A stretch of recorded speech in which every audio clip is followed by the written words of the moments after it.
Hola, ben aviat teniu programada una cirurgia a Vall d'Hebron.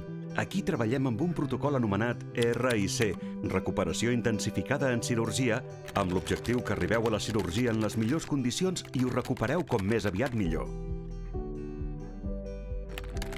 Abans d'una cirurgia cal que seguiu les indicacions del professional pel que fa a l'alimentació. Feu una mica d'exercici.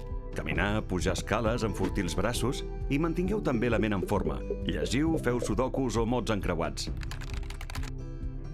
Per l'hospital, sabatilles, xancles, targeta sanitària, pijama, estris d'higiene, entreteniment i la medicació, si cal.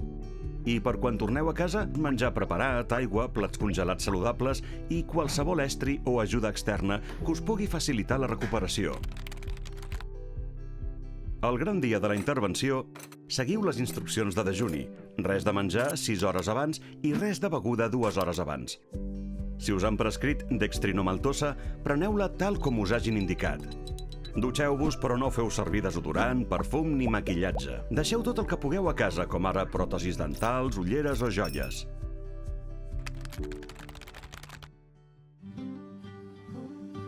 Quan arribeu a l'hospital, el procés és senzill. Primer aneu a admissions per fer l'ingrés. Un zelador us portarà a la unitat de preingrés quirúrgic on us prepararan per l'operació. Després anireu al bloc quirúrgic i els vostres acompanyants rebran informació de l'equip mèdic. També poden seguir la intervenció amb l'app El meu Vall d'Hebron. Esteu en les millors mans. Tot anirà bé. Un cop finalitzada la cirurgia, us traslladaran a la unitat de recuperació postanestèsica. Quan estigueu estables, pujareu a planta on podreu recuperar-vos amb més tranquil·litat.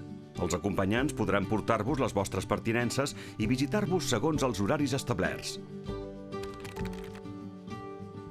Cal començar a moure's quan us ho indiquin i reintroduir l'alimentació. És normal sentir-se cansat o una mica confús. Si, malgrat tot, sentiu dolor intens, neguit o no podeu dormir, aviseu-nos. Abans de l'alta, pregunteu tot el que calgui. Us donarem totes les indicacions per escrit, però anotar detalls sempre ajuda. A casa seguiu les pautes. Cuideu-vos, moveu-vos i no oblideu les revisions. Tot anirà tornant a la normalitat pas a pas. Si heu deixat el tabac per la cirurgia, potser és un bon moment per continuar sense fumar. També podeu aprofitar per portar una vida més saludable. Penseu-hi.